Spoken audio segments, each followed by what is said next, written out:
Vous écoutez un message enregistré à l'église CVV Paris. Pour plus d'informations, visitez notre site internet cvvparis.fr. Avant tout, je voudrais déjà vous remercier pour tous ceux qui m'ont fêté mon anniversaire dimanche dernier. J'avais dit à Johan que si j'étais présente, c'est rare que ça soit le dimanche, ça arrive tous les je ne sais plus combien d'années, je me lèverais pour témoigner. J'ai eu 72 ans dimanche dernier et je veux témoigner, je veux passer, enfin, j'espère que j'ai déjà passé j'ai rencontré Jésus à 18 ans, donc j'espère que ces années jusqu'à aujourd'hui, je l'ai célébré. Mais j'ai vécu quelque chose il y a 4 ans de particulier dans le sens qu'on m'a détecté des tumeurs cérébrales. J'ai reçu une parole, Gordon a prié pour que ces tumeurs ne mènent pas à la mort et qu'elles soient arrêtées. Un jour, au week-end d'église, il y a 2 ans, Ben a prié pour moi, il m'a juste, pendant longtemps, pendant la louange, il m'a juste dit « tu vivras ». Je ne sais pas ce que ça veut dire, mais tu vivras. Et au travers de ça, le Seigneur m'a rappelé le verset qu'on avait choisi pour notre mariage, c'était « apprends-nous à bien compter nos jours, à rechercher de tout cœur la sagesse » et cette supplication, cette prière, que la tendresse de Dieu soit sur nous pour affermir l'ouvrage de nos mains. Ça fait 45 ans. Mais c'est comme si Dieu a rendu ce verset, il lui a redonné de la vie. Parce que là, il y a surtout des gens qui ont moins de 40 ans, peut-être de 50 au milieu de nous. Donc c'est normal, quand on a 20 ans, moi j'avais 28 ans, quand on s'est mariés, on est créé pour la vie, pour célébrer la vie, pour reproduire la vie, pour apporter la vie. Donc on ne pense pas, on le sait là-haut, que chaque jour qui nous est donné, le souffle que j'ai, c'est le souffle de Dieu, mais on est créé pour la vie, donc on vit nos vies. Et le fait je vis comme un cadeau qu'il y a 4 ans, Dieu m'est rappelé au travers de ma santé que chaque jour qui m'est donné est un cadeau, chaque jour. Et Johan a parlé de Philippe. Philippe, je me souviens qu'à l'époque, on avait demandé à des gens ici de prier pour toi, Philippe. Mais Philippe, il est un miraculé. Il a été... Il faudrait qu'un jour, je ne sais pas si tu as écrit dans le témoignage, mais si tu ne l'as pas fait, fais-le parce que ça ne peut que nous encourager. Donc j'avais dit à Johan, si jamais on me souhaite mon anniversaire, je prends le micro et je célèbre Dieu et je vous raconte ce que Dieu a fait. Voilà. Il se trouve que ma fille, notre plus jeune fille, m'a fait la surprise d'arriver de Copenhague samedi soir. Je l'ai trouvée dans le bureau de Johan avec un petit ruban dans les cheveux. C'était mon paquet cadeau de la veille au soir. Donc j'ai choisi de passer dimanche matin avec elle. Mais aujourd'hui, donc, ça tombait bien parce que Johan devait prêcher sur le thème que Ben a formulé. C'est toi ou Thomas, je ne sais pas, enfin les anciens, l'équipe, avec un thème qui va être « creuser des puits dans ma vie ». Donc déjà, j'ai dû me creuser la tête pour comprendre ce que ça voulait dire et creuser ma relation. Donc, ouais, ce que j'avais envie de je donnerai mon témoignage vers la fin. Donc, je ne sais pas si ça va, j'espère que ça ne va pas être trop long. Donc, la première chose, quand Johan m'a parlé de ça, il m'a dit « Est-ce que tu veux le faire avec moi ? Parce que je crois que ton témoignage a une puissance et on le sait, on le dit. C'est pour ça qu'ici à CVV, on aime bien raconter les histoires de ce que Dieu fait. Et vraiment, je nous encourage parce que à chaque fois qu'on a un orateur, on le refait pendant 2-3 dimanches, mais racontons, célébrons, disons ce que Dieu a fait, parce que nous sommes des témoins, et c'est aussi par leur témoignage qu'ils ont vaincu. Donc, creuser des puits dans ma vie, enfin, où aller, je ne sais plus, quand j'ai lu, j'ai eu du mal, mais ce que je me suis dit, témoigner de quel est le puits que je creuse dans ma vie pour maintenir ma relation avec Dieu, pas simplement la maintenir, mais grandir dans la connaissance de lui, dans l'amour pour lui, accueillir son amour de plus en plus, le laisser aller dans toutes les zones de ma vie. La première chose à laquelle j'ai pensé, c'est qu'il fallait déjà identifier les sources, la source qui est au fond de ce puits. Parce que dans la parole de Dieu, il est parlé de sources amères, et il est aussi parlé de la source du salut. Donc pour moi, la première chose que j'identifie quand je veux témoigner, c'est que j'ai découvert la source du salut, comme j'avais dit quand j'avais 18 ans. Et les sources amères, ça peut être les sources de notre histoire, les sources de notre héritage, les sources de notre propre vie, des souffrances qu'on a vécues. Et dans mon témoignage, je dirais certaines choses. Je ne le fais pas pour faire Calimero, mais c'est pour dire que qui que nous soyons, qui que tu sois, Dieu a la puissance de faire de toi, qui est un orphelin, un exilé, un étranger, un fils ou une fille du roi des rois, avec autorité, avec beauté, avec bonté, et que nous sommes porteurs de ce qu'il nous a donné. Donc la source à laquelle je veux boire et que j'essaie de creuser encore aujourd'hui, c'est cette source dont Jésus dit « Celui qui vient à moi n'aura plus jamais soif ». Et où il dit « Quelqu'un a-t-il soif ?» Donc, moi, j'ai eu la chance à 18 ans de rencontrer Jésus et d'entendre cet appel. Quelqu'un a-t-il soif? Et c'est vrai que j'aime pas employer le mot recevoir Jésus dans son cœur. J'ai entendu l'appel de Jésus, on m'a expliqué, j'ai pas tout compris, et j'ai dit ok, je veux suivre Jésus. Et ça veut dire ça, c'est un chemin qui se fait parce que c'est pas simplement accepter l'œuvre de Jésus à la croix, c'est aussi accepter que à partir du moment où je décide de suivre Jésus, depuis toujours, j'ai été créé, chacun de nous a été créé pour le Père, pour faire la joie du Père. Et un jour, on s'est éloigné. Et le jour où on décide de suivre Jésus, on refait le chemin inverse qui nous emmène vers le Père. Et c'est un chemin qui passe par la croix. Donc en fait, j'ai choisi de suivre Jésus. J'ai choisi de devenir disciple de Jésus aussi. Et je ne comprends pas pourquoi, mais je me souviens très clairement, j'étais au métro Porte de Clichy. J'allais dans une église où j'ai connu donc Cathy et Philippe quand on avait une vingtaine d'années. Et j'habitais à Saint-Ouen, donc il fallait que je change la Porte de Clichy. Et je revenais de l'église et je me suis dit, ouais, je ne pourrais plus dire que Dieu n'existe pas, que Jésus n'est pas vrai, mais ça coûte quelque chose. Et je ne suis pas sûre que j'ai envie. Et je suis rentrée, j'étais dans un foyer de jeunes travailleurs à l'époque, et il y a eu ce dialogue avec Dieu, et j'ai choisi de suivre Jésus. Donc il y a quelque chose qui est de l'ordre, pour boire à cette source, il faut entendre l'appel, quelqu'un a-t-il soif, et il faut aller au bord de la source et décider qu'on va prendre une tasse, une bouteille, qu'on va même se mettre à plat ventre pour l'apélo, pour dire oui. Mais ça veut dire que c'est rentrer dans la vie de disciple, rentrer vers le chemin qui mène vers le Père. C'est pas simplement rester au pied de la croix et dire là, j'abandonne mes péchés et tout. Ça veut dire rentrer dans le chemin de la repentance et toutes ces choses. Et ça prend du temps. La joie que j'ai eu, le privilège, c'est d'être... Trois semaines après ça, j'étais baptisée.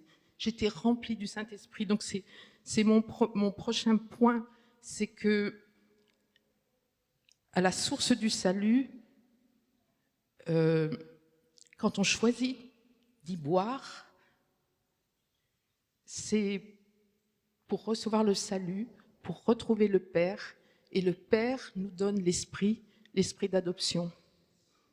L'esprit qui fait que je peux dire je suis enfant, je suis plus orpheline, je suis plus abandonnée, je suis plus seule.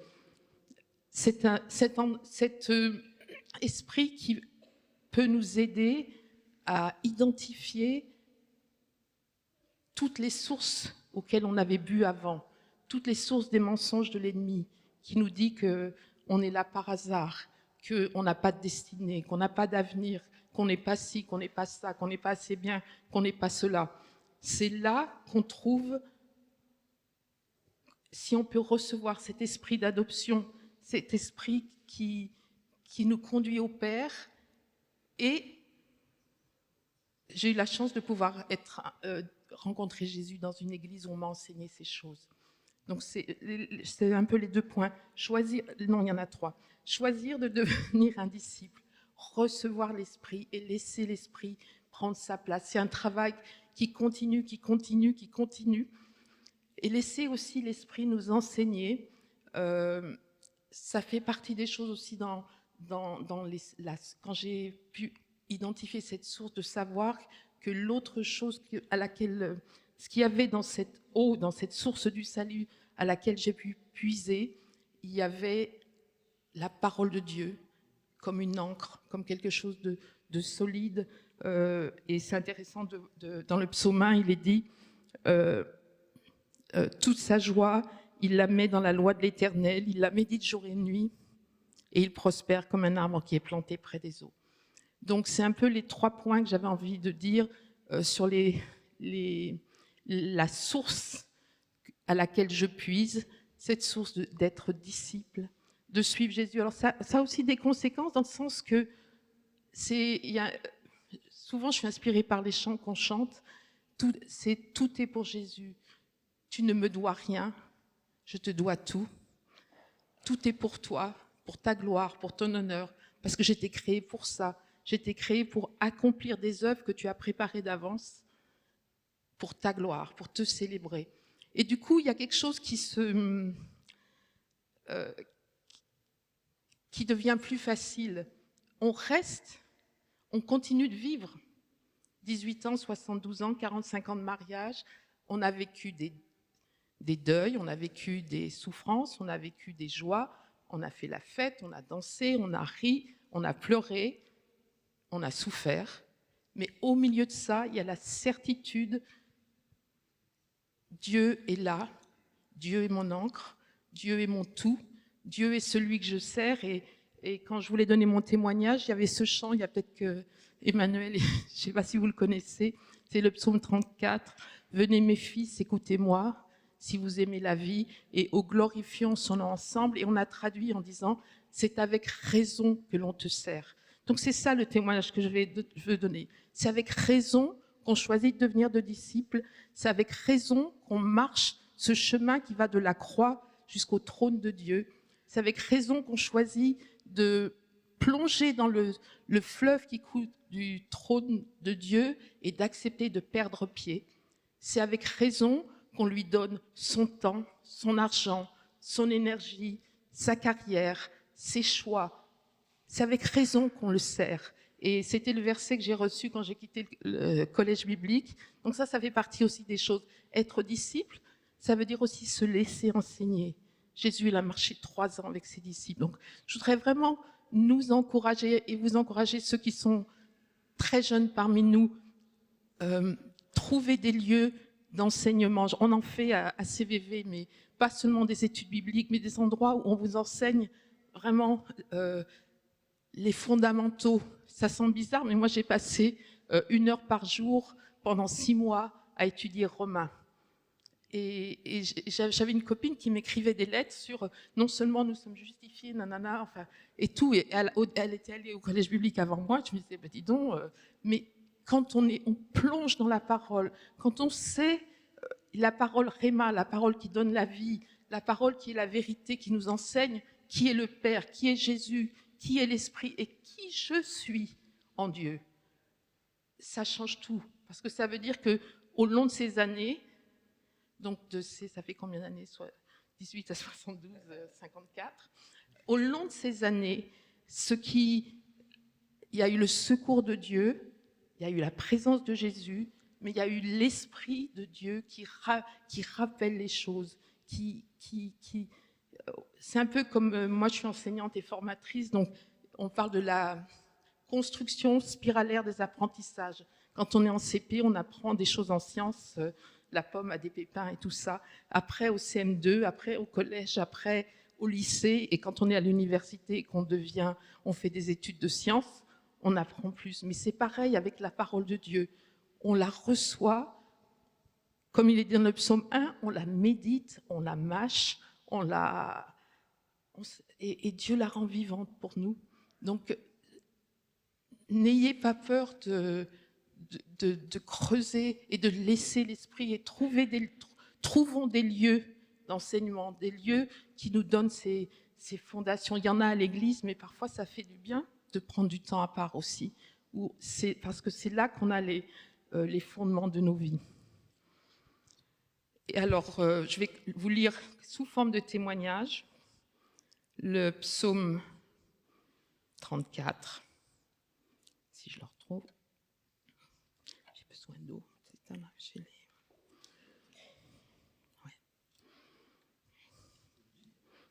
Non, c'est de l'eau.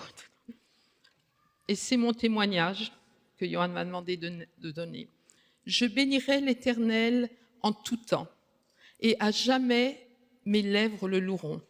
Mon sujet de fierté, c'est l'Éternel, que les humbles l'entendent et qu'ils se réjouissent. Ça rejoint l'histoire du disciple.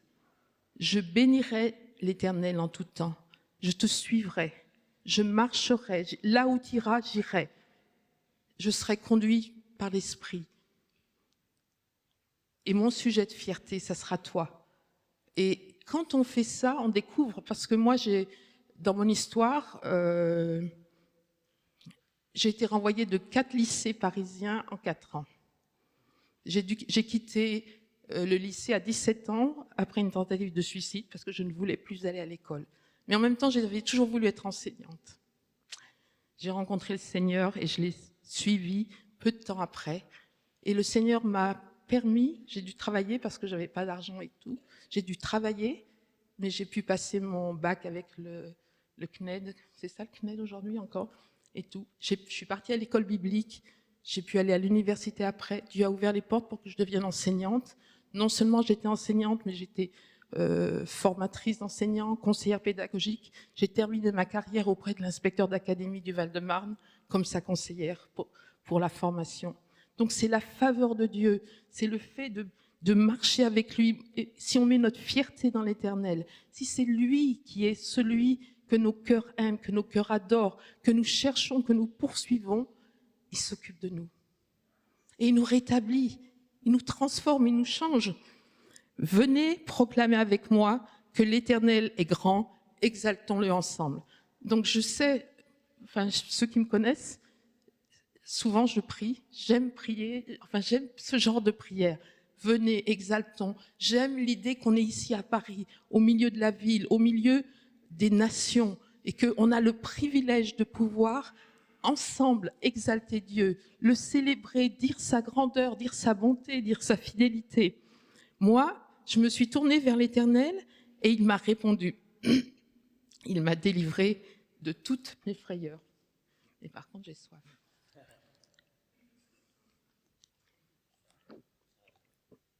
Oui, il m'a délivré toutes mes frayeurs.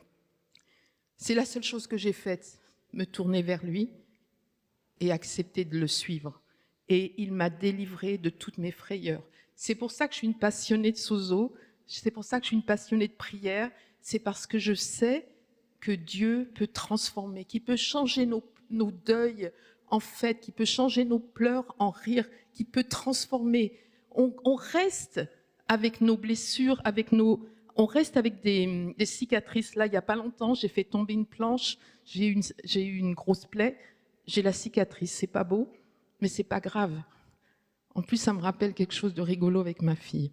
Donc, voilà, on continue de porter, mais on peut avoir des plaies qui sont infectées, on peut avoir des plaies qui ne guérissent jamais, ou on peut avoir des plaies où on laisse l'eau, cette eau du salut, et l'huile du Saint-Esprit venir nous guérir. Qui regarde vers lui est rayonnant de joie, et son visage n'aura pas à rougir de honte. Un malheureux a appelé, et l'Éternel a entendu, car il l'a délivré de toutes ses détresses. C'est mon témoignage. C'est même pas un malheureux appelé, c'est Dieu qui m'a appelé. Mais une fois que j'ai entendu parler de lui, de sa bonté, de sa grâce, là, je me suis plus gênée pour crier vers lui, pour venir à lui. Et c'est peut-être une des choses, on dira, on verra. Goûter et constater que l'Éternel est bon. Oui, heureux l'homme ou la femme qui trouve, ou l'enfant qui trouve son refuge en lui. Craignez donc l'Éternel, vous, membres de son peuple saint, car pour ceux qui le craignent, il n'y a pas de manque. Et ça, c'est aussi le témoignage. Il n'y a pas de manque. Ça ne veut pas dire que la vie est un long fleuve tranquille. Ça ne veut pas dire qu'il n'y a pas de guerre, qu'il n'y a pas de famine, qu'il n'y a pas de choses, y compris pour le peuple de Dieu, qu'on n'a pas des êtres chers qui meurent. Moi, j'ai fait la formation Wycliffe quand j'étais jeune, et un de mes profs a été assassiné au Cameroun. Il était traducteur de Wycliffe il y a 30 ans. Et il aimait le Seigneur. Ça ne veut pas dire ça. Ça veut dire que, quoi qu'il arrive, tant que je suis vivante, tant que j'ai le souffle de Dieu en moi, il sera toujours mon secours. Il sera toujours mon aide. Il sera toujours ce dont j'ai besoin pour résister à la peur, à la souffrance, à la maladie, à l'incompréhension, aux rumeurs, aux calomnies, aux injustices, aux choses que je ne comprends pas. Et une des choses dans ce puits, dans ce que je veux témoigner, c'est que je n'ai pas décidé de ne pas poser de questions à Dieu, mais j'ai décidé de ne jamais lui faire de reproches, de jamais dire « Ah mais Dieu, quand même, tu m'as promis ci, tu as dit ça, et tu me connais, et quoi, il m'arrive ça ?» Non, les questions, les psaumes, ils sont... Quand j'étais jeune, j'aimais pas les psaumes. Enfin, on me disait toujours, faut pas lire les psaumes, c'est léger, tout ça. Il faut lire le Nouveau Testament, les lettres, les évangiles et tout ça. Mais en vieillissant, j'ai découvert que les psaumes, ils sont pleins de l'humanité et pleins de qui est Dieu et de plein de qui je suis. Et que David, il s'est pas gêné pour, à certains moments, déverser son cœur. Mais il y a une différence entre déverser son cœur et dire à Dieu, tu me dois ça, moi j'ai fait ci, moi j'ai fait ça. En anglais, on appelle ça le spirit of entitlement. Dieu ne me doit rien, je lui dois tout. Donc craignez donc l'Éternel, vous membres de son peuple saint, car pour ceux qui le craignent, il n'y a pas de manque. Le lion peut connaître la disette et la faim, mais ceux qui se tournent vers l'Éternel, pour eux, il ne manquera aucun bien. Venez mes fils, écoutez-moi, et je vous apprendrai à craindre l'Éternel. Qui désire une longue vie? Qui souhaite de vivre de nombreux jours pour goûter au bonheur? Qu'il veille sur sa langue pour ne faire aucun mal, qu'aucun propos menteur ne passe sur ses lèvres. Et ça, c'est aussi ce qui appartient à cette source. C'est que dans la source, le Saint-Esprit nous conduit au Père, mais nous enseigne la vérité. Et Jésus est le chemin, la vérité et la vie. Donc le Saint-Esprit, il nous révèle aussi Jésus, l'Esprit de vérité. Et laisser Dieu, cet esprit de vérité nous remplir afin que ma langue ne participe pas au mensonge de l'ennemi. Je ne parle même pas des... Ça, on sait, la calomnie, les choses comme ça, c'est pas bien. Et on ne doit pas y avoir part. Mais qu'ils ne prennent pas, que ma bouche ne participe pas à ce que l'ennemi dit sur ma vie, sur les gens autour de moi, au désespoir, à la désespérance, à toutes ces choses. Que l'esprit de vie, l'esprit de vérité en moi ranime constamment le courage, la force, la foi. C'est ce que j'ai prié tout à l'heure pour Alissa. Parce que pour vivre la vie de disciple, on a besoin de l'esprit, cet esprit dont Paul disait à Timothée, l'esprit de courage, l'esprit de hardiesse. Enfin, on a besoin de ça. Et quand on lit l'Écriture, ça revient souvent quand même. N'ayez pas peur, quoi. Donc, si c'est écrit n'ayez pas peur, c'est qu'il y a des situations où on pourrait avoir peur. Mais ça fait partie de ce témoignage, de veiller sur ma langue, de veiller sur mes pensées, afin de ne faire aucun mal et que aucun propos menteur ne soit sur mes lèvres. Détourne-toi du mal et fais ce qui est bien, cherche la paix avec ténacité. Moi, j'aime bien ce genre de choses où c'est pas simplement fais ci, fais ça, mais fais-le avec courage, fais-le avec force, fais-le avec hardiesse. Et tout ça veut dire qu'on en a besoin. Et celui qui nous aide, c'est le Saint-Esprit. C'est pour ça que j'ai parlé d'être un disciple, recevoir l'Esprit et aimer la parole de Dieu. Parce que c'est les trois choses qui sont, en tout cas moi, à la base, enfin, que je cherche dans le puits. Les yeux de l'Éternel se tournent vers les justes, son oreille est tendue pour écouter leurs cris. Mais l'Éternel s'oppose à ceux qui font le mal pour ôter de la terre jusqu'à leur souvenir. On n'est pas en train de parler de tuer les gens, on est en train de parler du souvenir. On est créé pour le souvenir, pour célébrer les œuvres de Dieu et pour célébrer les hauts faits de Dieu au travers d'hommes et de femmes, au travers des générations.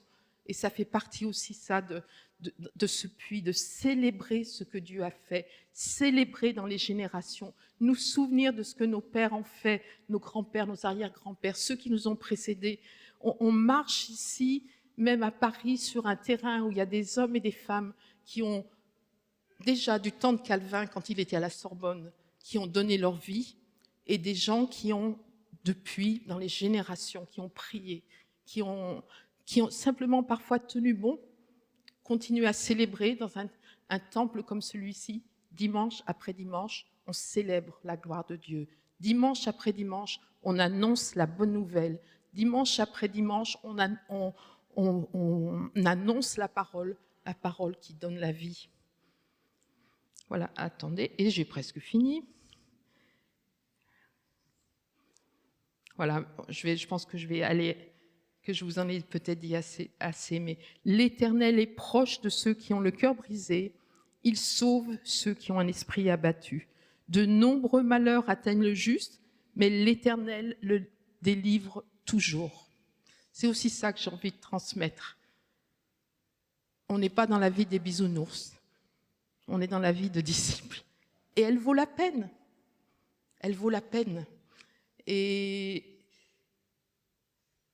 de nombreux malheurs atteignent le juste, mais l'Éternel les délivre toujours. Et je pense que dans les temps qu'on vit, c'est comme une litanie qu'on peut faire. Ô Dieu, délivre les Arméniens du Haut-Karabakh.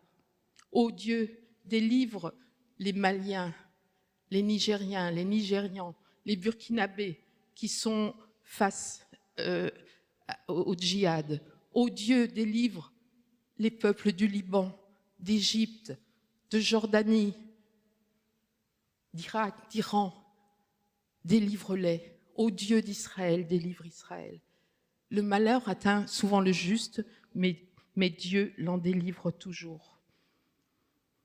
Et je termine, il y a une partie qui fait référence à Jésus sur ces eaux qui n'ont pas été brisées.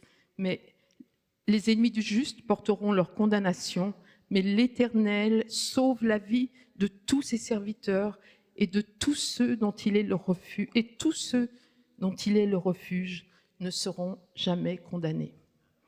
Donc voilà, ça c'est mon témoignage. Dieu est bon, il est fidèle, il est juste. Et voilà, c'est ce qu'a dit Matthieu tout à l'heure, il ne s'arrête jamais. Comment est-ce que tu avais dit Matthieu, qu'est-ce qu'il avait repris? Même quand je ne le sens pas, même quand je ne le vois pas, il est bon, il est fidèle, il est juste, il prend soin de nous, il nous délivre. C'est avec raison qu'on le sert. Offrons nos vies comme un sacrifice raisonnable. Thank you.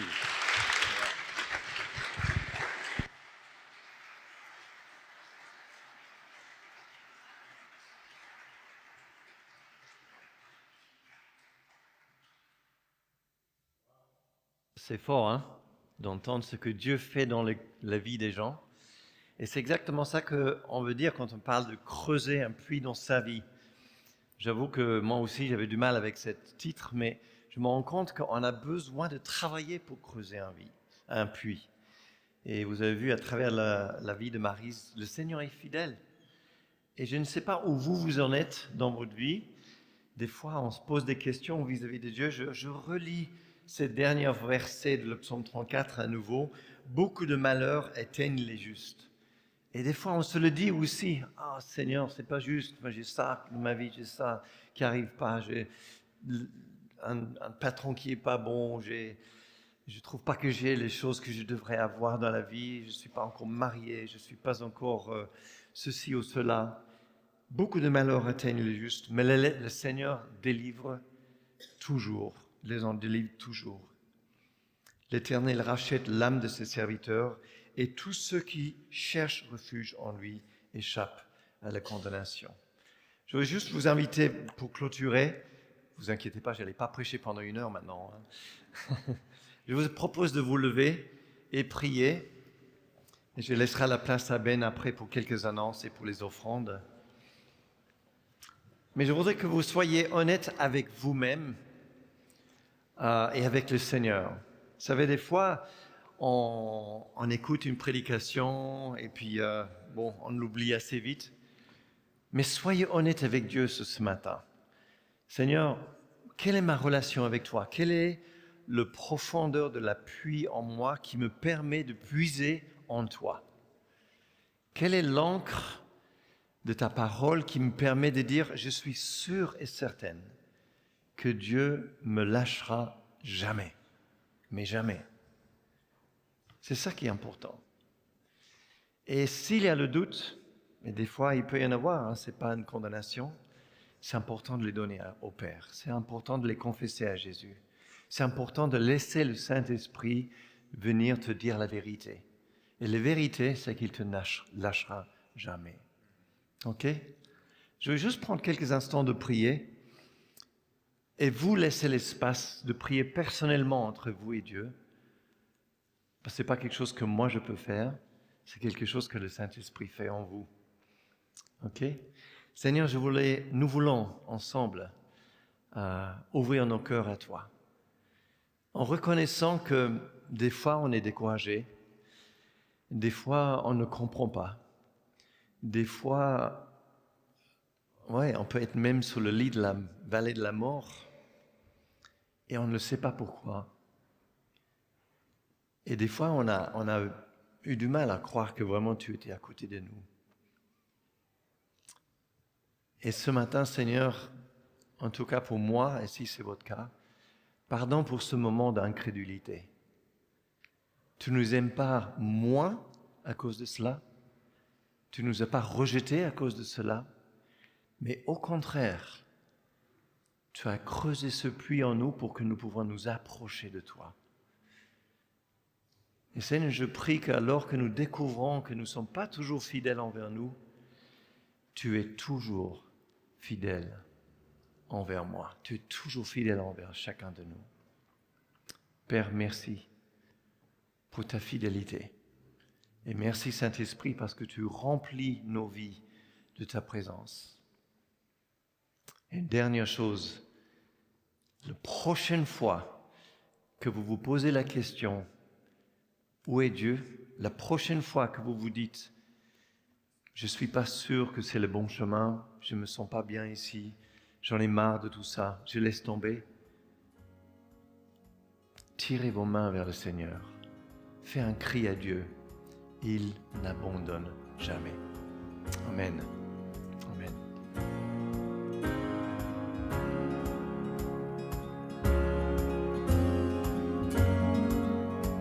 Vous venez d'écouter un message enregistré à CVV Paris. Pour plus d'informations, visitez notre site internet cvvparis.fr.